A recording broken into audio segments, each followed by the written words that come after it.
Hey everybody, just doing a little bit of an update. I'm going to do this as one video, and I actually have some other stuff to update on that's not as historical based that I'm going to do in a different video. Some of them cross over as well, but I'm probably just going to break this up into two videos. Got a couple things today. One, I ended up finishing the Windmill. I did this very simply, and I thought that actually it came out nice, and so it's quite large. Even in the viewfinder, the top kind of goes above it. But I just went for a simple wood on the shutters and the door and the sort of porch. That's a wraparound porch. And then I went for just sort of a grayish black sort of shingling look, or planked wood. And I thought it creates just some nice contrast. And so for the white, I went with a bit of a dirty white look. I initially painted it white, and then I just covered it with a watered down gray wash. Used extra water to sort of try to keep it so I don't get those little circles and things on it. I don't get the ink in places I don't want too much. But, you know, honestly, nothing like, you know, where you would have this as a, you know, I guess fancy windmill, like, you know, in a historical village or anything. It's meant to just be something fairly simple that you might see, and yeah, I think it'd look pretty nice on the table. So happy to get that done. Didn't take too long, actually. It was pretty quick and easy thing. Now, I had something show up that I don't know whether to laugh about or to shake my head, but I ended up just painting. Before I get into how I'm painting my red for this, because I'm doing it just a little bit differently, same principle, but a little differently than I've done in the past, trying something new. But I ended up getting through my miniatures, and I was almost done, and because I was just kind of speed painting the base color red just into the areas that I would, with a little bit of crossover, because I don't worry too much about painting over some areas that you get onto things that you don't like want painted red. But I just kind of went through a major job of just going through and getting the red on everything, and then I noticed that about 12 of my 45 British have mustaches, and that the uniform is slightly different. Now, when you look at it, well, one, I did actually purchase French with this order, but these are not French. I know these are British. These that have the mustaches here are not French, because I have bought French sort of fusiliers, and they don't look like this, and they don't believe they have mustaches. There is a little bit of a difference with the kit, although both of these have the oh gosh, the word's escaping me, but you know, the turn in of the uniform on the back. As opposed to just the regular flat coat. They have basically the same one. And so really, most of the uniform, the details of it are the same. There's just an extra strap on the British with some extra kit on the back with a gunpowder pouch in the front, I believe. And then for the most part, it's just the mustache on this guy. So I wrote Jim over, just within the last couple hours, I wrote Jim Perky over at Minden just to see what he says. I'm not sure if he just had some Prussians or Austrians mixed in with his British. But the question is, what do I sort of do with these guys? I don't know whether I should just not worry about it and just paint them up, because they have all the uniform essentials of the British, and just not worry about it and just paint them up. I don't believe the British actually introduced mustaches until much later in warfare. Not, you know, even after French Indian War, American War of Independence, it was much later on. And so, you know, it's not going to be accurate, but I'm not sure how much I should just really worry about it. I could put them in the back and just use them as extras. Or, I believe the French actually did introduce some mustaches, you know, allowing mustaches and stuff for regular line infantry earlier than the French, but I don't even think it was for this time, or earlier than the British, I'd say. I don't even think it was for this time period. So I don't know. I'm not sure. What do you guys think? Do you think it's a big deal? I wrote Jim, not sure, you know, what his thoughts are going to be on it, but yeah. that's sort of something I'd run into. So 12 out of the big group I have are essentially, I didn't really take the trouble to look at the website, but I'm assuming that they're either Prussians or Austrians or something. Getting on from there, I ended up getting some new paint recently. One of them I've had in the last couple months, bottles, Vallejo paint.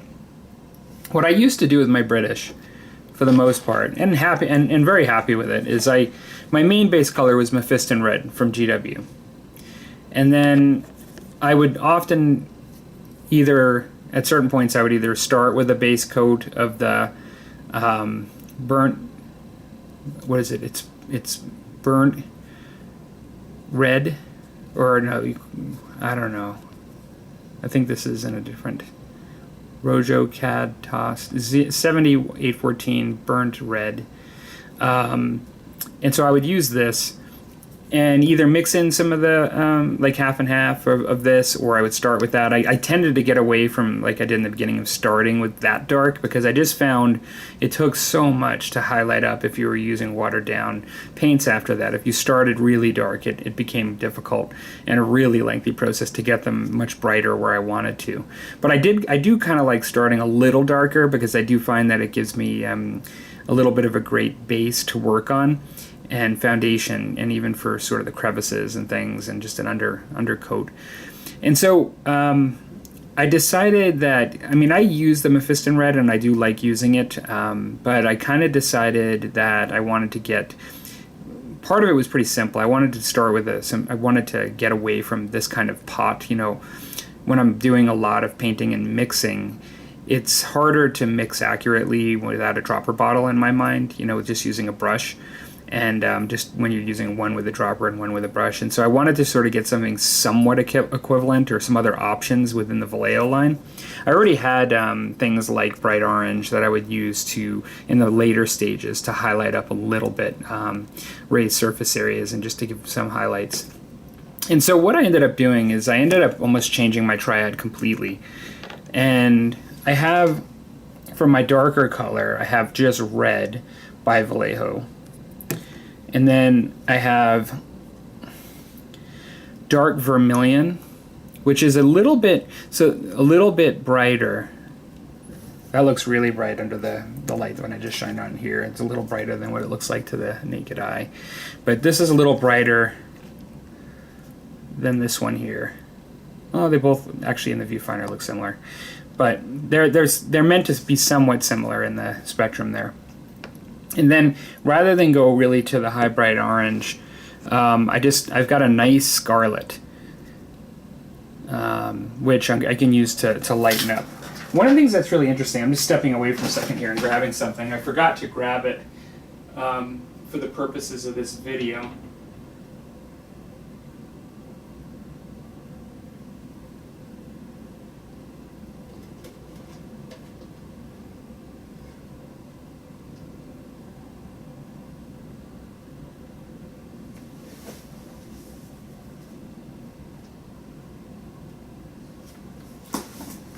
Actually, scratch that. I have to get some more, but I had some scarlet from the Fantasy range, and it's much darker. And I use it actually to paint officers' sashes, because if you look at a lot of the British officers, they have sashes that are darker, and they look very much like the Fantasy color scarlet in my mind, to my eye.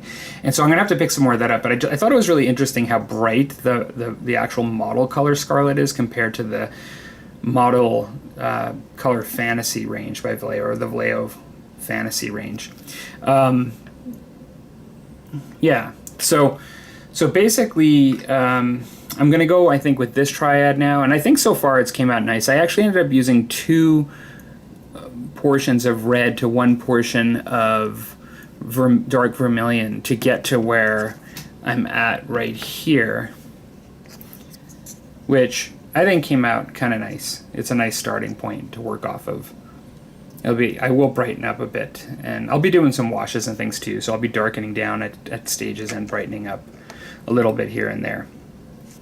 So yeah, that's kind of where I'm at with the painting. I did I ended up working last weekend and taking a couple of days off after I finished my Beastmen. And so I haven't been painting a whole lot. I kind of did just the priming and the puttying of the bases, like I said in the last video. But there's something else I wanted to show too. My storage solution, many of you may know about this already, but for Saga, I ended up picking up these machine-tooled specialty washers. Now you might think, like, why on earth would you buy specialty washers? I think these are steel, they're magnetized, but they're extremely thin. They list these as a 3/8, I think that has to do with the inner circle of the washer. But this washer, compared to what I can get cheaply in the store, is incredibly thin, which means when I put this on a round base, it really only hovers by a hair off the surface. You can barely see it. And they work really great. They've been great. But one of the things that I was really dumb about, I mentioned this in another video, but I ended up spending a lot more on these than I intended to. I knew they were going to cost some money when I called the place. They had to special order them in. And they ended up being about 3 times more expensive than I expected. That there was a bit of a miscommunication with myself and the guy that ordered it, and I ended up ordering them anyway, and it cost me a fair bit of money to get about, I think, 300 or 400 of these. So I want to use these for Saga and just continue using them because I bought a lot of them. But I wanted to, rather than, well, one, the washers fit great on a circular base that's flat. I can just glue it on. But for stuff like this, where it's not flat on the bottom and it's irregular, and of course it's not circular in the case of these, I wanted a different sort of solution. And so I ended up getting some of the Litko square flexible steel base bottoms. Now these were cheaper actually than the washers, even though these are like a purpose designed thing for miniature gaming. Believe it or not, these are actually cheaper. They're not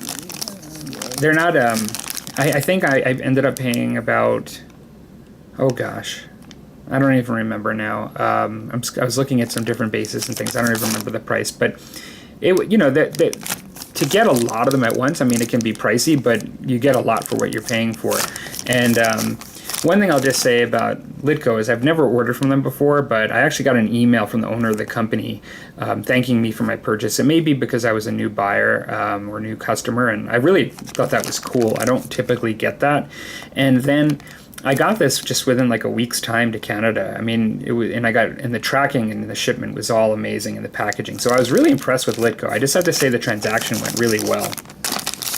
When I pulled these out, I also was just really quite amazed as to how thin these are. I was wondering how thin these were going to be, but they're extremely thin. They call them flexible steel, and before looking at them, I initially thought they might be steel, but really they look no different than their flexi magnets or the magnet kind of material that you have, except that I would say these are just quite a bit thinner. So I did actually try one of these out. I took a bit of a risk, and I actually bought, and because I had to pay for shipping, I ended up buying enough to last me a while on French Indian War, and some 20 by 20 smaller ones to use these for French Indian War as well as Old Hammer stuff. I'm thinking Ungors with the 20 by 20s. These are 25 by 25, and I got some round ones too for 25 millimeter rounds. So I actually bought a lot of these. And so I kind of took a chance, and just in case they didn't turn out well, that wouldn't have been great. This is the magnet material I used for my storage solution. This is just a piece of scrap. Unfortunately, it's a bit curled. But I ended up pulling one of these off and just putting it on. And it fits perfectly, of course, on the 25 millimeter base. And I just tried to see just how it would work. And I have to say I'm pretty happy with it. When I actually put it on here, take a look here a little bit closer. If I get this real flat, I mean, of course it moves when I touch it, but it actually, holds really well. And so I wouldn't actually necessarily put the washers even to the same test. One of the advantages this has over the washers is that whatever the pull is on that stuff, it's the square footage on here is better than the little washers that I have. And so I'm thinking now that I've actually seen this, and use this, that this is going to probably be my go-to base bottoms in order to match up with my storage solutions, which I've showed you guys, where I have the big white boxes that are lined on the bottom with this material. So lots of different options. I mean, you could have metal, I guess, in the bottom of the box and use magnets like this, but I just have the magnet on the box and the sort of metal-like substance underneath the base. And so yeah, I thought I would just do a little review and shout out on the Litko Flex Steel base bottoms, because I actually find them to be really quite cool. You know, I think I may add one more thing. You know what? That'll be it. I'll do the rest in the next video. So, hope you guys enjoy the little ramble and show and tell and chat here. And I will talk to you. Oh, one more thing. I am going to be, we are going to be doing the show this Thursday. It'll be on my channel this week, RC Productions, and so Rusty will be joining me. We have some good topics lined up, and so, like usual, it's going to be 9 Central, 8 Mountain. I guess that makes it 10 Eastern. And so, hope to see you guys this Thursday for the Musty Wargamer show. Talk to you guys later.